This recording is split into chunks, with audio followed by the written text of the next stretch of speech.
नमस्कार और स्वागत है आपका चार्ट मास्टर बीएन पर। आज तारीख है 2 सितंबर 2025 और हम रोज की तरह मार्केट खुलने से पहले बात करने वाले हैं निफ्टी 50 पर। आज क्या हो सकता है, कौन से फैक्टर्स हैं जो मार्केट की चाल को तय कर सकते हैं। हमारे पास कई सोर्सेज हैं, फाइनेंशियल न्यूज़ हैं, एक्सपर्ट एनालिसिस हैं, डेटा रिपोर्ट्स भी हैं। हमारा इरादा जैसा रोज होता है इन सबको मिलाकर एक तस्वीर बनाने का है कि भाई आज निफ्टी 50 के लिए क्या इंपॉर्टेंट है, क्या ट्रेंड्स बन रहे हैं, किन लेवल्स पर नजर रखनी चाहिए। और हाँ, अगर आपको इस तरह का रोजाना विश्लेषण मार्केट खुलने से ठीक पहले काम का लगता है तो चार्ट मास्टर बीएन को सब्सक्राइब करना बिल्कुल ना भूलें ताकि कोई अपडेट मिस ना हो। तो चलिए शुरू करते हैं आज की चर्चा। सबसे पहले कल क्या हुआ। 1 सितंबर, 3 दिन से मार्केट गिर रहा था, लेकिन कल एक अच्छी वापसी देखने को मिली। निफ्टी 50 करीब 198 पॉइंट्स मतलब 0.81% बढ़कर 24,625 के पास बंद हुआ। इसके पीछे वजह दो मेन बातें बताई जा रही हैं। एक तो शॉर्ट कवरिंग हुई जबरदस्त, हाँ, वो तो थी। और दूसरा जो जीडीपी के आंकड़े हैं वो उम्मीद से काफी बेहतर थे। बिल्कुल। वो 3 दिन की गिरावट के बाद ये बाउंस आना ये काफी जरूरी था। एक तरह से सेंटिमेंट थोड़ा सुधरा। अब आज क्या, आज के लिए वो टेक्निकल लेवल समझना बहुत जरूरी हो जाता है। अगर हम ऊपर की तरफ देखें, रेजिस्टेंस कहाँ है, तो पहला जो इमीडिएट हर्डल है वो मुझे लगता है 24,700 से 24,740 का जोन है। ओके, 700 से 740। हाँ, और अगर इसको पार कर लेता है मार्केट, तो फिर अगली जो बड़ी चुनौती है वो है 24,800 से 24,850 का एरिया।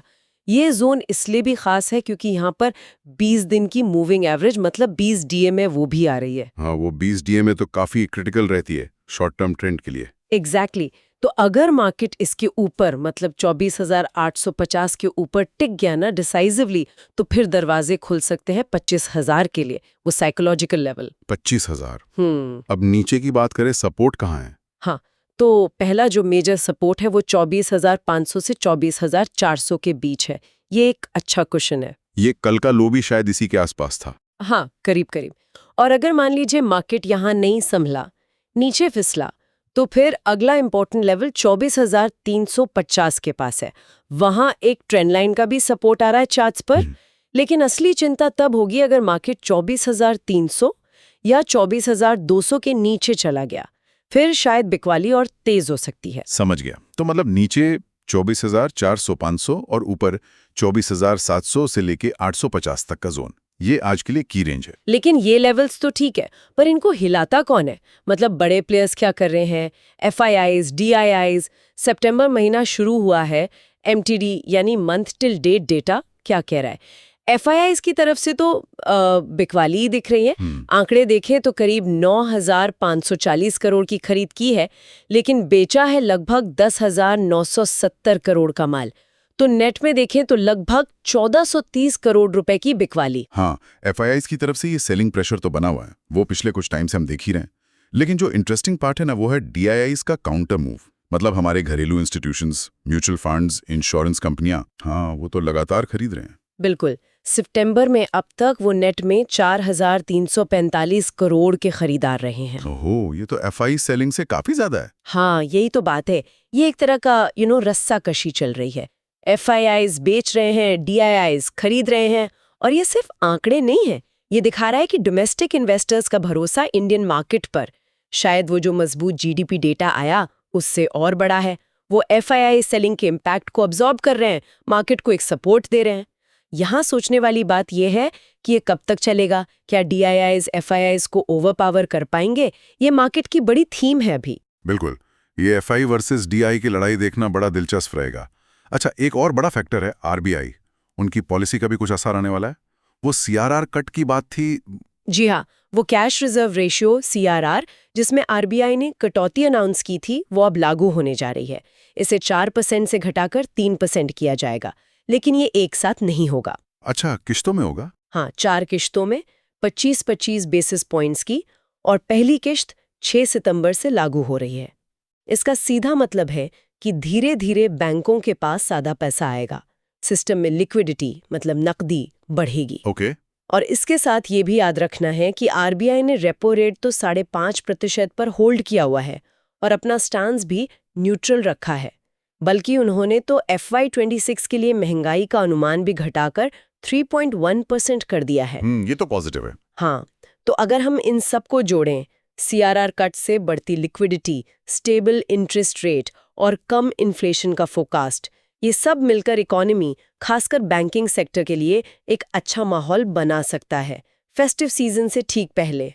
हाँ, ये बैंकिंग स्टॉक्स के लिए जरूर ध्यान में रखने वाली बात है। चलिए अब जरा मार्केट के अंदर चलते हैं। सेक्टर स्पेसिफिक एक्शन कैसा था कल? कौन से सेक्टर लीड कर रहे थे? कल तो ऑटो सेक्टर का दिन था। निफ्टी ऑटो इंडेक्स करीब 3% उछला। हाँ, शानदार तेजी थी। Bajaj auto, hero MotoCorp, Tata Motors, सब में अच्छी खरीदारी हुई। लग रहा है वो जीडीपी डेटा और फेस्टिव डिमांड की उम्मीद ने काम किया। इसके अलावा आईटी में भी थोड़ी सिलेक्टिव बाइंग थी, उसने भी मार्केट को सपोर्ट किया।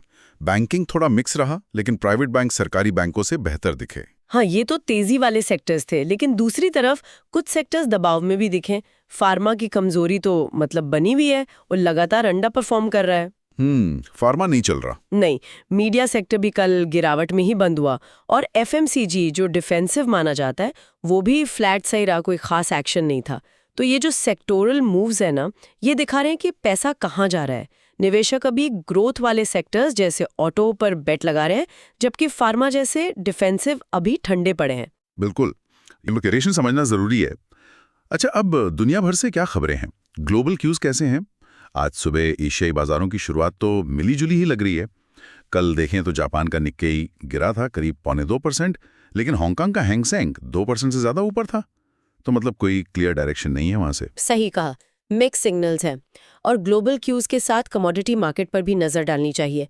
कच्चा तेल, क्रूड ऑयल थोड़ा नरम हुआ है। ब्रेंट क्रूड अभी $63.70 के आसपास है, हल्का सा नीचे। ओके। लेकिन सोने चांदी में चमक बढ़ी है। गोल्ड करीब $0.5% ऊपर है, $3530 के पार, और सिल्वर में तो 1.25% की तेजी है। अब ये जो कीमती धातुओं में तेजी है, ये कभी-कभी थोड़ी ग्लोबल अनिश्चितता या सेफ हेवन बाइंग का संकेत देती है। तो ओवरऑल ग्लोबल माहौल थोड़ा कह सकते हैं मिला-जुला और शायद कॉशियस है। ग्लोबल माहौल तो मिक्स्ड है, पर अपने घर में एक बहुत सॉलिड खबर आई जिसका जिक्र हमने पहले किया, जीडीपी डेटा Q1 FY26 का 7.8%। ये मार्केट के 6.8% के अनुमान से तो काफी बेहतर है। निस्संदेह ये बहुत ही मजबूत आंकड़ा है। पिछले 5 क्वार्टर्स में सबसे तेज ग्रोथ है ये, और ये ऐसे टाइम पर आया है जब ग्लोबल इकोनॉमी में स्लो डाउन की बातें हो रही हैं। तो ये इंडियन इकोनॉमी की रेजिलियंस, उसकी अंदरूनी ताकत को दिखाता है। हाँ, ये बात तो है। और ये निश्चित रूप से मार्केट के सेंटिमेंट को सपोर्ट कर रहा है, और शायद यही वजह है कि DIIs इतने कॉन्फिडेंस से खरीद रहे हैं। जैसा हम कह रहे थे, उन्हें डोमेस्टिक ग्रोथ स्टोरी पर भरोसा दिख रहा है। तो अब इन सब डॉट्स को कनेक्ट करते हैं। कल की रिकवरी, की levels, FII selling versus DII buying, RBI का liquidity push, sectoral action, mixed global cues और सबसे बड़ा पॉजिटिव दमदार जीडीपी। इन सब को मिलाकर ओवरऑल मूड कैसा बन रहा है? एक्सपर्ट्स क्या कह रहे हैं? क्या स्ट्रैटेजी होनी चाहिए? लग तो रहा है कि बुल्स तेजी करने वाले अब वो 20 DMA जो 24,840-800 के पास है उसको निकालने की कोशिश करेंगे।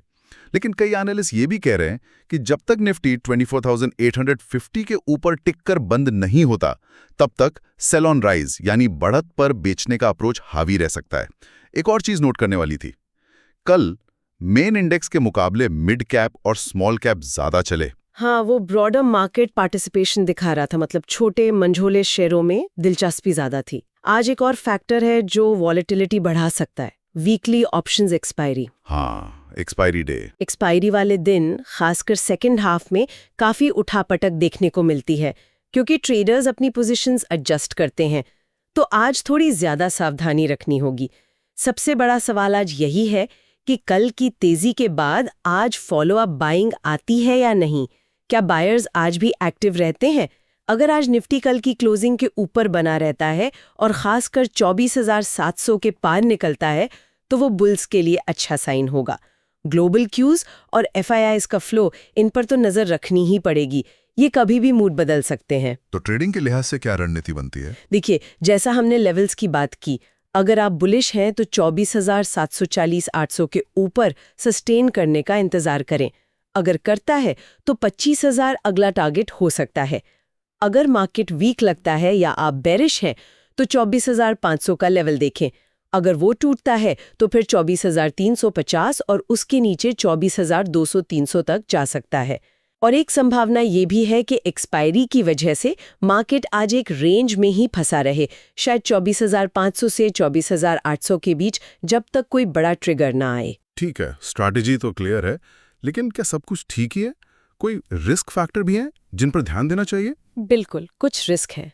पहला, हिस्टोरिकली देखें, मतलब पिछले सालों का ट्रेंड, तो सितंबर का महीना अक्सर इंडियन मार्केट्स के लिए थोड़ा सुस्त रहता है, थोड़ा दबाव वाला। ये एक सीजनल फैक्टर है। सितंबर इफेक्ट। हाँ, दूसरा, वो जो यूएस ने कुछ इंडियन एक्सपोर्ट्स पर टैरिफ लगाए थे, उसकी चिंताएं अभी पूरी तरह खत्म नहीं हुई है। वो बैकग्राउंड में है। अगर उसको लेकर कुछ नेगेटिव डेवलपमेंट होता है तो सेंटिमेंट पे कर सकता है। और तीसरा, purely technical point of view से, जैसा हम बार बार कह रहे हैं, निफ्टी अभी भी उस इम्पॉर्टेंट 20 डीएमए के नीचे है। जब तक वो लेवल पार नहीं होता, टेक्निकली मार्केट थोड़ा वल्नरेबल, मतलब नाजुक माना जा सकता है। सही बात है। हैं शानदार जीडीपी, डीआईआईज का सपोर्ट, क्या ये ग्लोबल चिंताओं, एफआईआई सेलिंग और टेक्निकल रुकावटों पर भारी पड़ेंगे, या फिर एक्सटर्नल प्रेशर और टेक्निकल लेवल मार्केट को रोक देंगे? यही आज और आने वाले कुछ दिनों की पहेली है। तो आज की इस पूरी बातचीत का निचोड़ क्या है? मार्केट एक अहम मोड़ पर है। कल की रिकवरी अच्छी थी, पर आज का फॉलोअप एक्शन बताएगा कि दम कितना है। नीचे 24,500 और ऊपर 24,800, खासकर 20 डीएमए वाला जोन, ये की लेवल्स हैं। जीडीपी डेटा सुपर पॉजिटिव है, लेकिन FII selling, mixed global cues और सितंबर का रिकॉर्ड, ये थोड़ी चिंता की बातें हैं। और हाँ, अगर आपको चार्ट मास्टर बीएन पर ये एनालिसिस, ये चर्चा उपयोगी लगी, तो प्लीज इस वीडियो को लाइक और शेयर जरूर करें। और सबसे जरूरी, चैनल को सब्सक्राइब करना ना भूलें, ताकि आप रोज सुबह मार्केट खुलने से पहले ये सारी जानकारी पा सकें। बिल्कुल सही कहा आपने। मेन चीज देखने वाली यही होगी कि डीआईआईज का फ्लो कैसा रहता है, और क्या वो एफआईआई प्रेशर झेल पाते हैं, और क्या निफ्टी वो 20 डीएमए की दीवार तोड़ पाता है। यही शॉर्ट टर्म में डायरेक्शन तय करेगा। आरबीआई का सीआरआर कट धीरे धीरे आएगा, पर हाँ, वो आने वाले हफ्तों में लिक्विडिटी बढ़ाकर थोड़ा सपोर्ट दे सकता है। चलिए, तो आज की चर्चा को यहीं रोकते हैं, लेकिन श्रोताओं के लिए एक सवाल छोड़ जाते हैं। एक तरफ है इंडिया की दमदार ग्रोथ स्टोरी, और दूसरी तरफ है ग्लोबल टेंशन, एफआईआई की बिकवाली और टेक्निकल चुनौतियां। इन दो ताकतों के बीच ये बैलेंस कैसे बनेगा? क्या डोमेस्टिक स्ट्रेंथ ग्लोबल वीकनेस पर हावी होगी, या ग्लोबल प्रेशर इंडियन मार्केट की चाल को धीमा कर देगा? ये देखना आने वाले दिनों में बहुत इंटरेस्टिंग होगा।